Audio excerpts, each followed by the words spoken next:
Oh, boy. I don't know what he's doing. I'm fine, You look great. I RuPaul. love that. I mentioned that you could almost dunk a basketball. Hello, I sure can. What you doing after the show? Oh. Hello there. Hello to those who were once mesmerized by the Arsenio Hall Show back in the day. This is Black Legend Files, where I tell the honest truths without covering up about the black legends we loved through the small screen. Do you remember? Whitney Houston singing high like an angel, Diana Ross smiling gracefully, Patti LaBelle's voice warm and soulful, Janet Jackson dancing beautifully mesmerizing, Mariah Carey like a fairy descending. On TV, those ladies were clean, fragrant, dazzling to the heart. But hey, TV only lets the eyes see, but the nose doesn't get to smell. Backstage was completely different. Closed room, lights hot as hell, sweat pouring out without time to dry, wet underwear, armpits heavy with sour smell, breath from yellow teeth, coffee milk, cigarette smoke clinging tightly to shiny black skin. Making the whole crew almost faint, Arsenio Hall had to swallow hard, discreetly cover his nose, smile awkwardly to keep the program running smoothly. Today, Black Legend Files tells you the top 7 female guests who made backstage Arsenio Hall suffocate from terrible body odor. From wet armpit smell after long tours, sour gym underwear, rotten tooth breath, to smoke clinging to skin. All real, all shocking, and all hidden for so many years.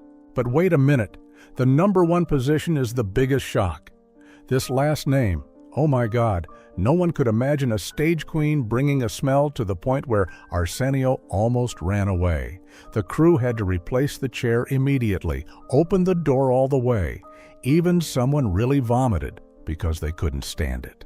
Do you dare to listen to the end? Sit still, take a deep breath, because this smell, just telling it, is already haunting. Like, subscribe to the Black Legend Files channel and turn on the bell right away, lest you miss the darkest backstage drama in showbiz. Let's start now. Top 7. Whitney Houston. Wet armpits, damp underwear. Hey, imagine this scene like watching an old film clip again in 1992, the time when Whitney Houston was at the peak of her career, but also when the schedule was so packed she couldn't catch her breath. That was the year she was preparing to release the movie The Bodyguard with Kevin Costner while promoting the TV special Whitney Houston, This Is My Life, a program telling about her life, from a little girl singing in the Newark church to the queen of pop music. Whitney flew from New Jersey, where she had just bought a new luxurious house, where Arsenio interviewed satellite directly from her living room, straight to the Los Angeles studio. But before that, she still had to practice her voice continuously for the tour and recording. 8 hours of non-stop performance, sweat pouring out like bathing under hot stage lights. No time to change clothes, Whitney still wore the original tight-fitting outfit from practice. Shirt hugging shiny black skin, sweat, damp underwear clinging tight, armpits soaked after long hours of high-pitched vocal practice. When Whitney stepped into the Arsenio Hall Show backstage, even though this time it was satellite, but the crew still prepared a closed space for preparation, the waiting room atmosphere suddenly changed. She sat down in the chair, cheerfully raised her hand to greet the audience through the screen. Oh no, right at that moment. The armpit smell spread like a heat wave, sour and pungent like black skin armpits after a long show without deodorant in time, blending with the damp underwear evaporating from the seat. Closed room, hot lights, the air thick, hard to breathe to the point where everyone could feel it. The smell wasn't faint. It was heavy, sour, clinging like sweat accumulated from morning to evening, from New Jersey flying across half of America. Arsenio Hall, sitting not far away, even though connected by satellite, but the backstage crew still had to handle, still kept his familiar smile, his cool style. But his eyes stung immediately, like being smoked. He swallowed saliva with a clear gulp. You can imagine that dry swallow sound in the silent space. Hand unconsciously raised to cover his nose, pretending to scratch his cheek, face pale for just a moment. Then he smiled awkwardly, voice slightly trembling. "Wow, your energy is top-notch, Whitney," as if praising her angelic voice, not trying to endure the horrible smell enveloping. He tried to keep the rhythm, asking about the new house in Jersey, about Bobby Brown, her future husband she got engaged to that year, but the smile stiffened. Backstage was chaotic discreetly, Hollywood professional style. Makeup assistant coughed, choking, hurriedly pushed the chair, even satellite, but the preparation chair was still affected, away 30 centimeters, pretending to rearrange the camera angle. Sound technicians sneaked spraying deodorizer under the chair and around the mic area, but the sour smell still clung persistently like glue. At the first commercial break, they replaced the entire chair cover because of wet spots. No one dared to say outright the word smell, just acted fast as lightning, wiping, discreetly ventilating. One PA turned away, breathing deeply to avoid vomiting. On air, Whitney was still an angel. High-pitched voice, radiant smile, telling about happy life, about the upcoming TV special. The audience clapped thunderously, mesmerized by the voice. But backstage, angelic armpit smell haunted the crew forever. Fans later, when the old clip was remastered on YouTube, joked, "She sings so high that the smell flies high too, from Jersey to LA and still intense like this." Top 6. Diana Ross. Yellow teeth, fermented breath. Now let's go back to late 1989 to early 1990, the time when Diana Ross was in the golden comeback phase after leaving Motown for a long time. The album The Force Behind the Power hadn't officially released, had to wait until 1991. But Diana had started a dense series of interviews to promote the immortal diva image. She appeared on many big talk shows, telling about the journey from Supreme's to solo career, about personal difficulties, about love for children, and especially about how she still kept her charm after more than 2 decades in showbiz. The appearance on the Arsenio Hall Show fell right in this period, a chilly Los Angeles evening, studio lit up, audience eagerly waiting for the Motown queen to step out with her charming smile and legendary voice. Diana arrived at the studio earlier than usual, but the schedule was still tight. Morning press interviews, noon meeting producers, afternoon light singing practice to keep the voice. Before going on air, she sat in the closed waiting room, ordered a hot cup of coffee with milk, American sweet coffee style, added lots of milk and sugar, along with a few small sweet cakes, the buttery, flaky pastry type that the diva liked to nibble to relax. Diana didn't think much. She laughed and talked cheerfully with the crew, telling old stories about Vegas performance nights, about the first time meeting Arsenio when he was still a comedian. No time to rinse or brush teeth thoroughly because the schedule pressed close to the hour. Her breath started to smell heavy, sour from fermented milk, cloyingly sweet from sugar. Coffee acid mixed with light yellow teeth smell due to age and long-term sweet habit. The smell wasn't light, it was dense, warm, hot, like morning coffee breath without brushing. When Diana stepped onto the stage, sat close to Arsenio, the mic placed near the mouth according to the 80s to 90s talk show style. Close enough that every word was like whispering directly into the opponent's ear. She laughed loudly, excitedly telling stories about the upcoming album, about being a single mother, about the smile still keeping its charm despite time passing. Every big laugh, every emphasis on the story, the breath blew strongly, straight into Arsenio's face, flying into the mic, spreading in the closed space under hot lights. The coffee milk sour smell pungent, sugar melting, teeth acid clinging, like a hot, humid wind, making the backstage atmosphere suddenly change. Anyone standing near also felt throat dry, eyes slightly stinging, air thick to the point of hard to breathe.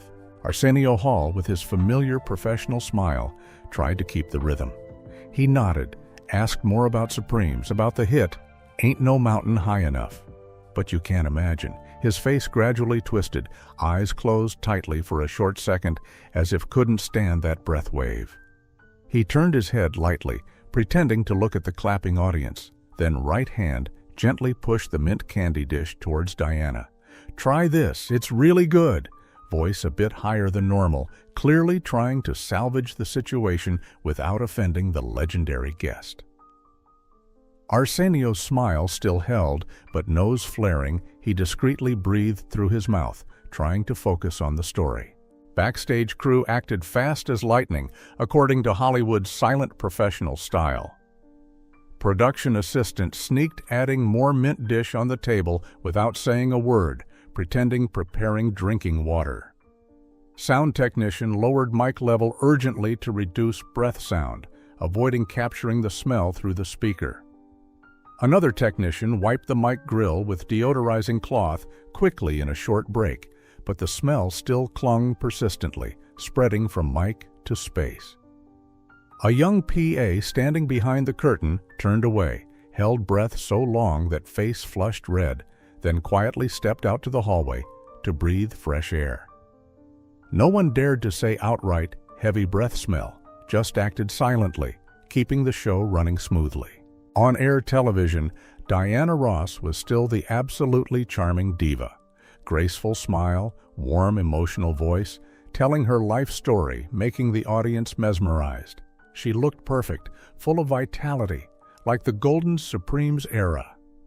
But backstage, talking too close became an obsession. Fans later, when watching old clips, joked, "Talk show sometimes isn't just talking, but talking. Too close, really. Diana's breath is sweet on stage, but backstage, sour all the way." Top 5. Patti LaBelle, cigarette smoke clinging to skin. Around 1991, the time when Patti LaBelle was at the peak of her burning soul voice, making so many older folks like us shiver remembering.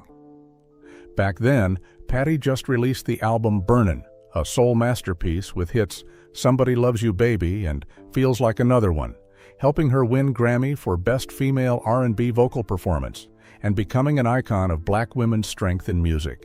Patti appeared on the Arsenio Hall Show to perform live, voice echoing like burning fire, telling her life story from the LaBelle Band breakup to the arduous solo journey. But hey, behind those dazzling lights, there's a corner that few know, a backstage secret making the crew endure in silence. And I tell you here, to see that showbiz back in the day wasn't just glamour, but also those moments, strangely hard to breathe. That scene like an old faded painting, hazy under smoke. Patti arrived at the studio on a chilly Philadelphia afternoon wind. She flew from her hometown Philly, where she often returned to visit family amid dense performance schedule. Before stepping in, Patti stood outside, smoking cigarettes continuously. Old habit from youth, when she used cigarettes to keep voice warm, reduce stress before stage.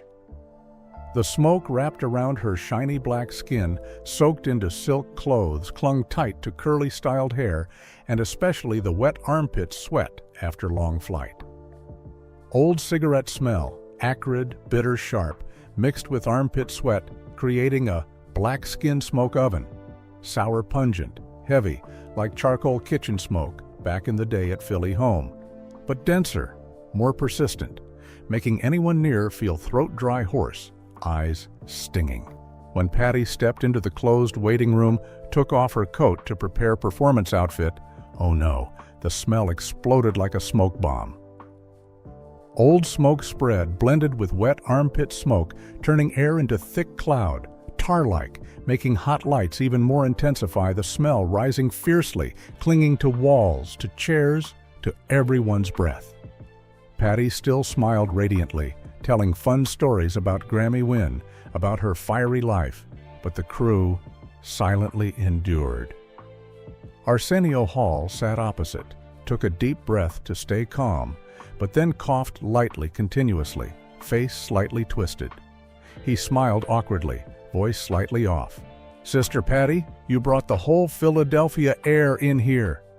Hand waving like chasing invisible smoke, trying to hide instinct reaction, eyes glancing away like afraid to inhale more.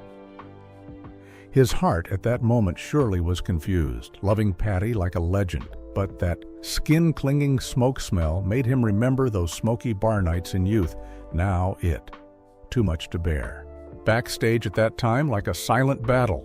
Crew opened backstage door exactly 45 seconds with technical light check reason.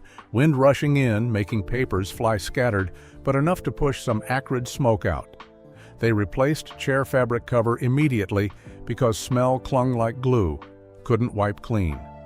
A young assistant had to wear mask discreetly when cleaning, face pale, hand trembling like handling poison. No one dared to say outright, just looked at each other with horrified eyes, swallowed hard to keep professional. Patti, still innocent, sang a few high soul notes, voice echoing like burning fire. But her skin-clinging smoke smell made the whole waiting room like an old meat smoking oven, evoking hard days back in Philly, where kitchen smoke was companion, but now it became enemy backstage. On air, Patti LaBelle was still the immortal soul queen. Powerful voice, burning, performance making audience clap thunderously, mesmerized. She told life story about album burnin', about women's strength, looking like nothing could shake. But hey, backstage, that legendary cigarette smell haunted the crew forever, a fictional corner from the diva's old habit. Fans later, when watching old clips, joked nostalgic style. Patti's smoke isn't stage smoke, but real smoke. Smoke from Philly brought in, making the whole studio cough. Top 4. Wet gym underwear plus closed shoe smell. Paula Abdul. Do you remember in the early 90s years when Paula Abdul was the dance queen of American entertainment? That was around 1990 to 1992, the time Paula just released album Spellbound with hits Rush Rush and The Promise of a New Day, while she worked non-stop as choreographer for big artists, then performed on stage herself. Paula Abdul, famous for high energy, always practicing dance hours every day to keep firm body and perfect steps. But that habit turned the Arsenio Hall Show backstage into a mobile gym full of unbearable smell. Imagine this scene. Paula arrived at studio straight from Los Angeles dance practice room, dense schedule not allowing shower or change clothes. She still wore original tight practice outfit, gym underwear, soaked sweat after long practice session. Closed-toe sneakers soaked, sour pungent smell of old sweat mixed with shoe rubber and damp fabric rising profusely. When stepping into backstage, Paula sat down heavily in chair, took off shoes to relax feet before on air. Immediately, smell spread low along the floor, sour sharp, heavy like gym after peak hour, then hot stage lights made it rise in waves. Closed room air suddenly thick, smell not flying high, but clinging to face, to clothes, making anyone near feel throat dry. Arsenio Hall sat opposite, still tried keeping familiar laugh rhythm, but his nose flared continuously, like trying to breathe through mouth. He shifted chair back about 10 centimeters naturally, pretending concerned. "You dance so tired, Paula. Rest a bit. I see you still full of energy." Voice slightly high-pitched, eyes avoiding looking down floor where just removed shoes were breathing. Arsenio's smile stiffened. He tried shifting topic to Paula's new hit, asking about choreographing for Madonna or Janet Jackson, but clearly he was fighting the horrible smell enveloping. Backstage crew acted urgently according to silent professional style. Makeup artist sneaked pushing Paula's gym bag far to room corner, pretending rearranging props. A female technician discreetly sprinkled deodorizing powder on floor, but sour smell still persistent, clinging to chair carpet. At first commercial break, they replaced entire chair carpet because damp spots. No one dared saying straight word shoe smell or wet underwear, just quietly wiping, ventilating with small fan, and everyone breathed sigh when smell reduced somewhat. An assistant had to stand outside door a few seconds to regain calm. On-air television, Paula Abdul was still energy icon. Radiant smile, cheerful voice, telling journey from Lakers cheerleader to solo star, dancing few demo moves, making audience clap thunderously. She looked perfect, full of life. But backstage, that black-skinned gym smell haunted crew forever. like smell of overzealous diligence. Fans later, when watching old clips on YouTube, joked, "Paula doesn't bring perfume, she brings the whole gym. Smell of diligence to the point. Everyone has to avoid." Top 3. Jackson, Tour Sweat Armpits. The next character to be called is Janet Jackson. In 1993, the peak of the Rhythm Nation 1814 era and the Janet Tour. This was the time when Janet was dominating the music world. The album Janet had just been released, selling millions of copies, with hits That's the Way Love Goes and If making waves. A world tour lasting for months with over 70 shows, each performance a fierce dance spectacle, sweat pouring like rain under the stage lights. Janet was famous for her professionalism, rigorous training, but that packed schedule also left her no time for real rest. And the backstage of the Arsenio Hall Show became the victim of the horrible tour smell. When then, Janet just finished a tour leg, flew straight from this city to Los Angeles without time to shower.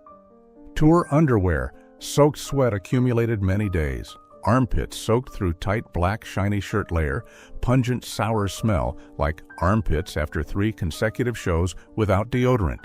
Sour, sharp, heavy, mixed with damp fabric smell and hot skin. When Janet stepped into waiting room, she posed, raising hand greeting crew, smiling brightly. And right at that moment, smell exploded. Closed room air, like being ambushed, smell spreading strongly, clinging to everything, making hot lights even more rise it fiercely. Smell not passing, it dense, persistent, like tour sweat, clinging tight to skin flesh. Arsenio Hall sat opposite, face stiff right from first second. He covered nose with hand, pretending scratching head, then laughed loud excessively to hide. "Janet, you brought the whole tour stage in here? Energy, top notch!" Voice trying cheerful, but clearly he was trying holding breath, eyes avoiding looking straight at Janet when she raised hand. He quickly shifted topic to new hit, asking about If MV with sensual dance, about her overcoming Brother Michael's shadow. But Arsenio's smile twisted, hand unconsciously waving like chasing smoke. Backstage crew, then almost discreet panic. Assistant opened backstage door full 1 minute with technical ventilation reason, spraying deodorizer strong hand all over room. They replaced entire seat because smell clinging fabric, not just outer cover, but inner lining layer, because smell soaked deep. A young PA ran straight out hallway to breathe, face pale, hand holding stomach. No one dared saying outright, just acting fast, silently, keeping show not interrupted. On air, Janet Jackson still sexy and powerful. Seductive smile, confident voice, telling about tour, about new album, dancing few steps, making audience cheer. She looked like unshakable queen. But backstage, that horrible tour smell made crew almost suffocate. Fans later joked when watching 1993 clip, "Janet's armpits not smell, but weapon. One raise hand alone is whole backstage surrender." Top 2, Mariah Carey, breath like fart smell. And now, if you think Mariah Carey is music goddess with voice soaring to high heaven, then listen to this story. A backstage secret making the Arsenio Hall Show crew almost run away from studio. June 1990, Mariah first on air with Vision of Love, debut hit making all America jaw drop because sky-high notes. But before she made auditorium shake, backstage shook in way most horrifying. Mariah rushed from Manhattan studio to Los Angeles. No sleep, no rest to complete debut album. Stomach-hungry rumbling, she stopped at fast food place, swallowed quick beef, hamburger pungent raw onion, spicy roasted peanuts, those specialties causing terrible bloating. On plane, belly started boiling, bubbling. Gas accumulated, fart simmering, smell pungent rotten like gut gas fermented from onion and beans. Not normal mouth smell, but breath-pushing gas from belly up, warm hot, persistent like slow exploding stink bomb. Into waiting room, Mariah sat down heavily in chair, smiling radiantly with Arsenio, asking about show. She whispered warm-up few notes, then sang trial chorus, voice soaring, sweet. But oh no, when mouth opened wide, taking breath spewed like cannon. Heavy fart smell, pungent, sour, sharp, no mixing. Pure belly gas, rotten foul, clinging to Arsenio's face like invisible slap. Closed room air suddenly turned gas chamber, smell not dissipating but coiling tight, making anyone inhale feel guts churning. Arsenio tried staying calm, smile frozen on face, but eyes bulged, pale, like about to faint. He swallowed hard, loudly, throat twitching non-stop, then pushed chair back hurriedly, laughed loud, covering, "Your voice. Too strong, Mariah, I'm stunned already." Voice bursting, trembling, eyes glancing away like afraid, inhaling more. Backstage crew then chaotic all over. Replaced mic windscreen exhaustively 2 times because smell stuck like glue. Turned exhaust max, sucking wind, roaring like airplane, but fart smell still lingering. Assistant trembling brought mint. "Try this'em," but Mariah shook head, continued singing. One makeup sister coughed choking, turned face dry, heaving into wall corner. Whole crew looked each other horrified, almost screamed because that killer smell. On air, Mariah shone like goddess. 5-octave voice, gliding every note. Audience clapped madly, no one suspecting. She told debut journey, from singing in bar to signing Columbia contract, looking perfect. But backstage, that fart smell turned studio into hell. Fans later watched old clip, dark joked, "Mariah not singing, she farting through mic." Voice high soaring, breath then, rotten down to underworld. Top 1, rotten food clinging to skin, Whoopi Goldberg. And now prepare your mind, because this is story number 1, most shocking secret making Arsenio Hall almost quit hosting because couldn't stand. Year 1991, Whoopi Goldberg was storming after Oscar for Ghost, preparing sister act, and she on Arsenio to tell life story. From street comedy, bar serving, to immortal comedy star. Whoopi comfortable to point, no control. And that day, she turned backstage into a rotten restaurant mobile. Los Angeles sky raining pouring, Whoopi traffic jam, so arrived late, coat soaked wet, hair sticky clumped. Into waiting room, belly rumbling, she ordered right feast, favorite. Spicy stewed beans, sharp, cabbage stir-fried pungent, raw onion crunchy, beef hamburger greasy. Those heavy smell dishes, easy soaking into skin flesh when eating hastily. Whoopi devoured clean, laughed heartily, telling fun story with crew about comedy act chased by dog. But then smell started attacking. Rotten food clinging tight to skin, to damp clothes, to hair, pungent, sour, sharp smell like leftover food left overnight on body, mixed damp mold from wet coat and rain sweat. Smell not faint. It clung like glue, exuding whole body, turning Whoopi into a rotten bomb, moving, spreading all over closed room when hot lights fanned up. Stepping out stage, sitting chair, Whoopi laughed loud greeting Arsenio and smell exploded. Rotten food clinging skin spread fiercely, pungent, sour, sharp, horrific, clinging to air like a curse, making backstage thick like hell. Arsenio was cheerful, but suddenly eyes bulged, face white pale like ghost appearing. He covered nose with hand, coughed, choking, pretend, then smiled, forced. "Whoopi, you brought the whole rain into studio, huh?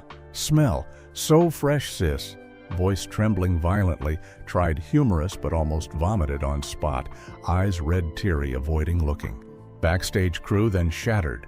Emergency replaced chair because smell clinging fabric like demon possessed. Sprayed floor continuously, deodorizer, strong hand to point studio stinging eyes. Open door full 1 minute, wind rushing, roaring, making papers fly, chaotic. One young assistant ran straight out hallway, really vomited into trash can, face pale green, like about to die.